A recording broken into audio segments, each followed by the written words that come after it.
It is very common for children to suffer when parents go through a divorce. Now, while we know that divorce is sometimes necessary, and that's the reason why our Torah gives us laws of divorce, exactly how to go through that process, acknowledging God, acknowledging that that process sometimes it needs to happen.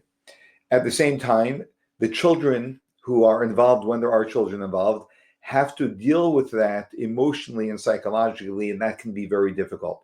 Part of the reason why that's very difficult is because, as we have a propensity to do, we blame ourselves when things don't go well in our lives. And when a child looks at their parents and sees that it didn't work out, even though perhaps it doesn't make sense to us, the child says, wow, this must be my fault. Well, let me explain to you why it actually does make sense for a child to come to that conclusion. The reason why they will come to that conclusion is because they say, my parents, I look at their pictures, their wedding, some years after the wedding, they were so in love. Just look at them. And then after I was born, things started getting worse and they fell apart. And that's how the child begins to blame themselves for the divorce of their parents. Well, I was shown a beautiful gift this week, and that is a couple who shared with me a book that their daughter wrote, which is a children's book in Hebrew. It's written in Israel, explaining to children, why their parents went through a divorce, to assist the child in understanding that it has nothing to do with them. Now, unfortunately, as of yet, I didn't have the time to actually read through the entire book because I was talking with them. So I just glanced through the book, but there was something I did want to see, and I was able to catch that. And that is that what is the nugget, the message that she's giving. I was very curious to know what it was. And she shares something that is simple, insightful, brilliant. And that is that the storyline is that the child keeps on asking her parents, why did you get divorced if you were so in love? What happened? Was it because of me after I was born? Then she asks the grandparents, and finally it is explained to her that love, yes, we were in love. We were very much in love. But love is not enough to sustain a marriage. This is very, very fundamental and critical to know because it is so true. Love is not enough to sustain a marriage. We need something far more than love. In fact, some people will say that what we need isn't to be in love, but we need to have a commitment to being in love. There's enormous truth to that. But here's one little idea I want to share with you, which coincides with the portion of the Torah we're going to read this week, which is Chayei Sarah, which discusses the very first shidduch, the very first marriage that the Torah shares with us, where there is a man and a woman who are being put together in a marriage. And who are they? They are Isaac, Yitzchak, and Rivka, Isaac and Rebekah. And the story is that Avraham Avinu, our forefather, sends his servant, whose name is Eliezer, to find a wife for his son Yitzchak, for his son Isaac. And he gives the servant particular criteria of who this person should be, what family they can be from. And God performs a series of miracles where Eliezer, the servant, immediately at first chances upon, by divine providence, Rebecca, who is exactly who Abraham Avram described as appropriate for her son. And the Torah tells us some interesting details. And when the Torah tells us details, we have to understand what is the Torah trying to teach us. Because for every detail that the Torah tells us about any story, there are another 10,000 that the Torah does not tell us, which means that God is very particular about what he tells us because he wants us to learn something from those details. And the details are that when Eliezer made a sign with God in prayer to God, he prayed to God and said, God, may the first girl who I ask for water not only gives me water, but also offers water for my camels, let her be the one. That will be the sign that she is the one.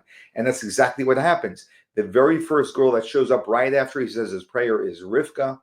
He says, would you mind, she's drawing water, and he says, would you mind giving me some water? He says, sure, here is for you, and here is also for your camels. And she draws more water for the camels. And he says, oh my goodness, I cannot believe that the hand of God has answered my prayer so quickly.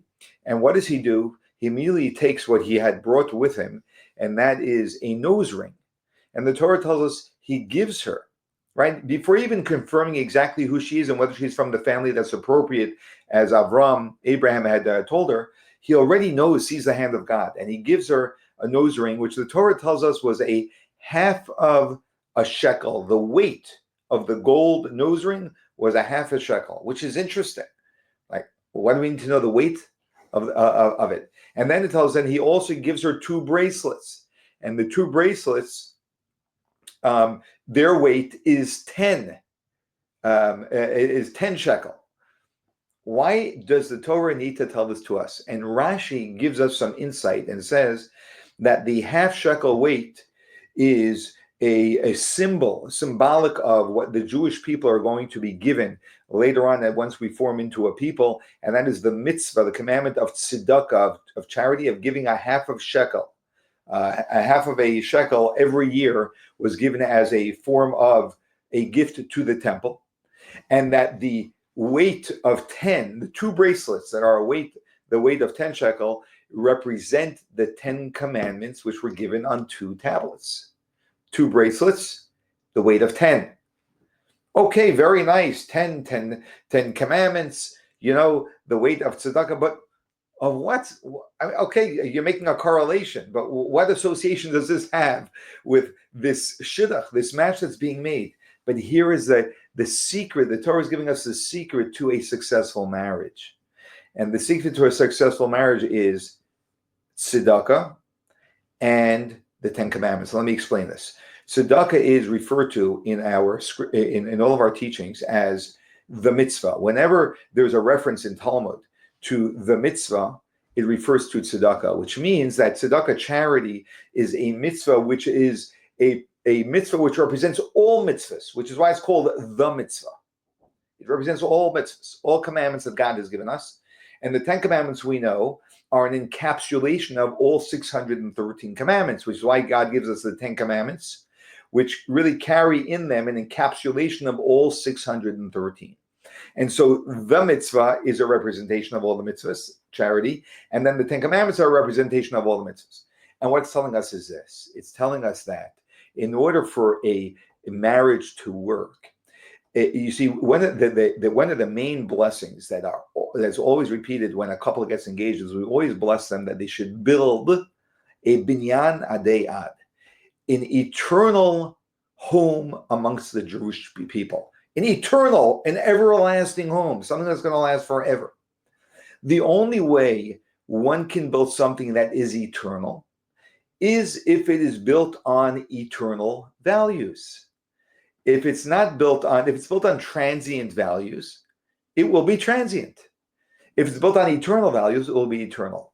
Love fluctuates. We all know that. One day I feel more in love, one day I feel less in love. Tragically, people often say, "Oh, I'm checking out of this marriage. We're getting divorced. Why are you getting divorced? I'm just not feeling the love anymore." Of course, that happens in every relationship. That's not a reason to get divorced. Right? The question, though, is if all we have our relationship founded upon is love, then we have a problem, because love is transient. It fluctuates. And if it fluctuates, our relationship is going to fluctuate, and it may fluctuate into being out of love. Right? But if it's built on eternal values, then that is constant. And if we have a relationship built on something constant, we may not be feeling the love today, but our relationship is solid because it's still built on constant values. What values are there which are eternal? The only values that can be eternal are values that come from something that is eternal. And the only thing that is eternal is Almighty God, who is infinite. and unlimited.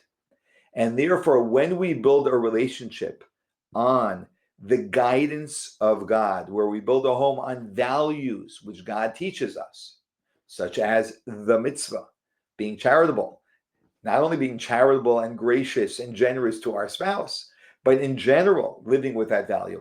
And then the value of the 10 commandments. And then, of course, that spills into all of the teachings of the Torah. The more we align ourselves, which is a process in life, but the more we align ourselves with the values of the eternal God, and we build a home that is built on those values, the more we will be building an eternal home amongst the Jewish people. Because love is not enough for a relationship to survive. We must together as a couple be devoted to something which is higher than us, than our physical beings, which are transient. And in doing that, nothing can break the bond that both of us together are dedicated to.